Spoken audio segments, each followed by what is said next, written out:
is that? Listen, we need backup. We've got company. Whoa, they're spicy today.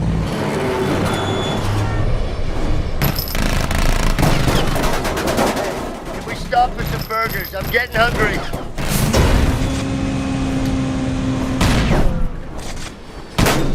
We can still hold a rally today, right? I didn't sign up for this.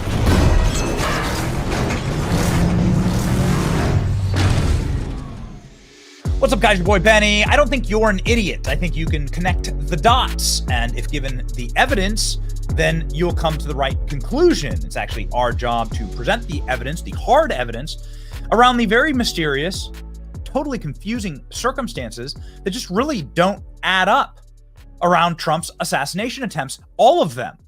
You know, there have been like 3 that we know about over the last couple of months. But this is just, well, no coincidences, right?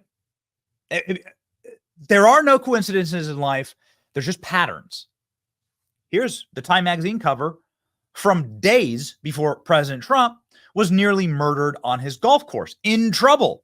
President Trump looking ominously over his shoulder at something dangerous on the golf course. How the hell did Time magazine know how to publish this? Yeah, remember, no coincidences.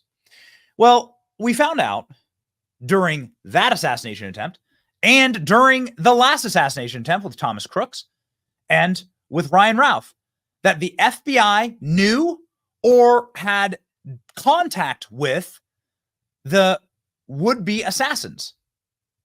And now it turns out that a third assassin may have actually been an FBI setup. This is crazy.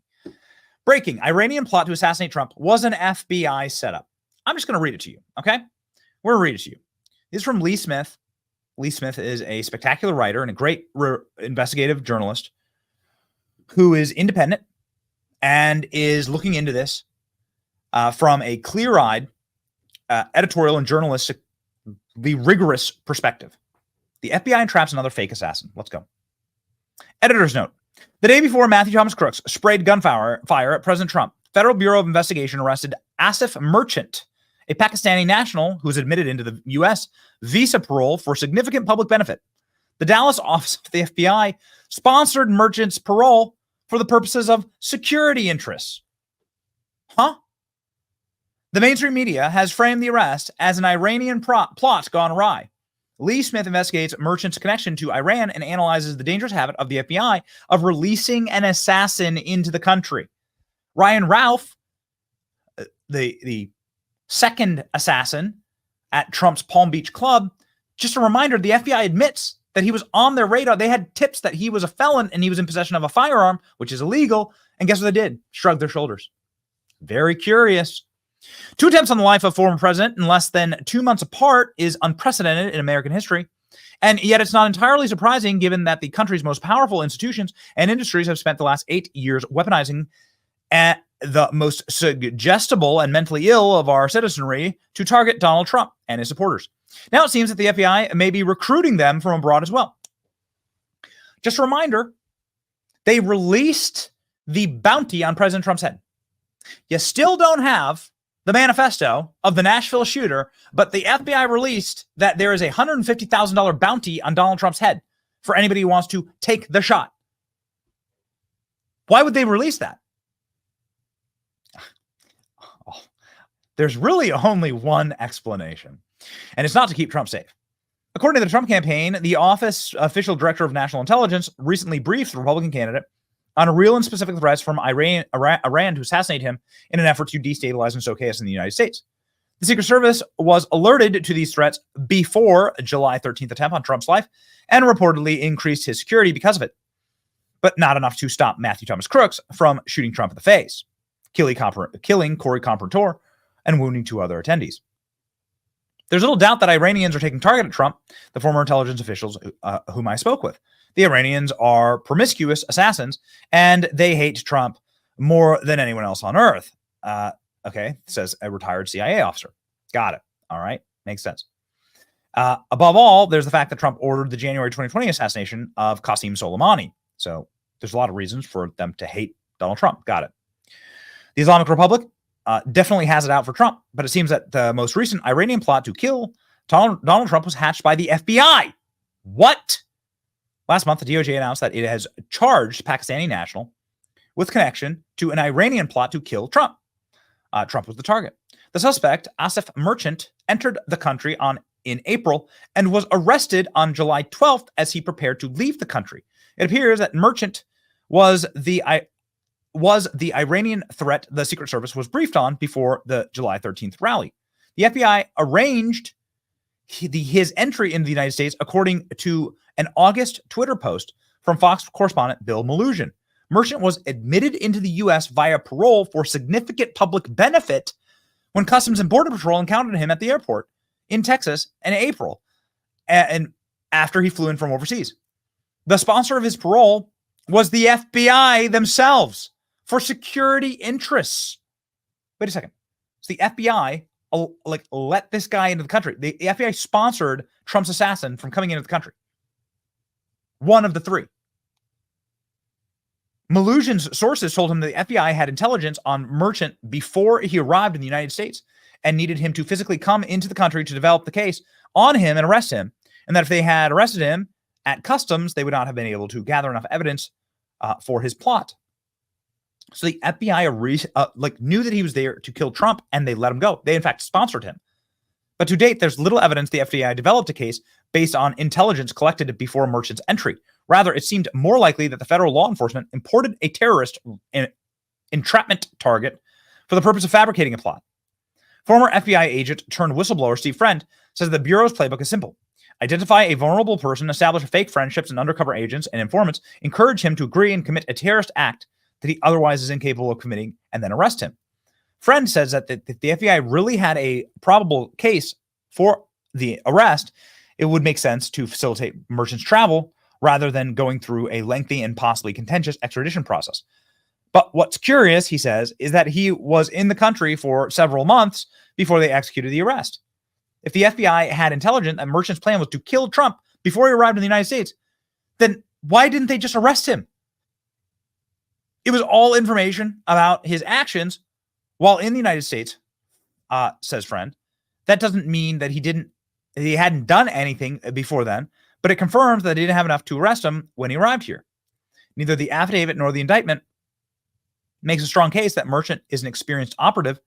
The use of coded language, the use of multiple cellular telephones, and the removal of cellular telephones to attempt to avoid surveillance cited in the affidavit is not contrary to arresting agent's contention. So the questions remain, like, what exactly are they doing? In fact, according to the affidavit, Merchant told undercover agents that the people who will be targeted are the ones who are hurting Pakistan and the world, the Muslim world. The FBI resolves this major discrepancy by explaining it away. But that's not what the DOJ records and documents previous Iranian plots show. For instance, the DOJ's 2022 filings regarding the arrest of Iranian national plotting to kill John Bolton specifically identify the suspect as a member of the Iranian National Guard. DOJ documents concerning the 2001 arrest of a Saudi Arabia wanting to kill a Saudi Arabian ambassador shows that he confessed that he met with the Quds Force officials who recruited him, funded him, and directed him to blow up the Washington, D.C. restaurant where the Saudi ambassador regularly ate. There's nothing in the Merchant filings tying him to the Iranian channels. There are other signs that there's something not quite right about the Merchant plot. He was ready to some of the other assassins had millions of dollars, right, of bounties ready to be paid. Merchant offered only $5,000 to kill Trump. So he didn't even have the money. He had to travel from New York to Boston to make arrangement to have $5,000 sent from a foreign country, which according to the affidavit was likely Pakistan. Perhaps the most bizarre detail of Merchant's assertion that with the assassination, the article goes on to say that none of the real information adds up. That much of this seems like an invention to kill Trump, a plot. First, by claiming the Iranians were responsible for this effort, deflects attention from the fact that the real two would-be assassins, Crooks and Ryan Ralph, are Democrat Party supporters. Further, says Friend, it boosts the FBI statistics. If they had been aware of some of the plot and brought it to light, then it would be a disruption in domestic terrorist plot. But because they arrested him, it's dismantlement, which is a very rare and very valuable statistic. So they're padding their statistics to get bigger budgets. Disruption interferes with the organization's ability to function, like arresting a member of a drug gang. It disrupts the gang in a way that is going to impede them.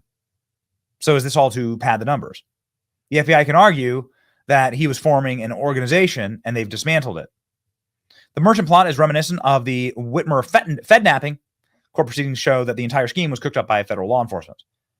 The dangers of these kind of entrapment schemes, says the FBI agent, isn't that someone is obviously incompetent as merchant is going to kill Trump, but that mentally unstable target committed to righting perceived wrongs against the Muslim world, he might have selected easier targets. FBI's problem isn't just fudging statistics to boost a budget and win accolades, raises, and promotions all around, solving a high-profile case. Much bigger issue is timing. After all, Merchant was arrested the day before the first attempt on Trump and Butler. There's no evidence that the Secret Service failures that afternoon can be attributed to anything but incompetence. But the fact that the FBI is importing foreigners and encouraging them in plots against Trump raises the question about both the Secret Service and the FBI would prefer to ignore. Typically, the Bureau hides facts by claiming that they are part of an active investigation and can't divulge it to the public. This time, the FBI Director Christopher Wray, notoriously stingy with facts, is bound to share with the American public, must come clean. Did you import an assassin for President Trump? That's apparently what the report shows. That's crazy. What a world! What a dark and like crazy world we are living in, dude. This is just wild. That's what the report says. You know what? At this point, it's 2024. All of it makes sense, as far as I'm concerned. All of it makes sense. Like these things are locking into place, and we've seen enough of this with many such hoaxes from the FBI to assume, yeah, you know what? You're gonna have to prove to us that you didn't import an assassin and then sponsor him for the public good when his intentions were to kill Trump, in order to just catch him right before the act and pad your resume for something that you created, right? You create the problem, you create the shooter. Like Brian Ralph, you knew he was a felon, you knew he had guns, you had the tip off, and you did nothing. Really makes you wonder. And Thomas Crooks, man, he's dead. So why don't we know everything about that guy? Very, very odd. Ladies and gentlemen, we will be asking the questions here on this channel. Like, share, and subscribe. It's your boy Benny. Pray for Donald Trump. See ya.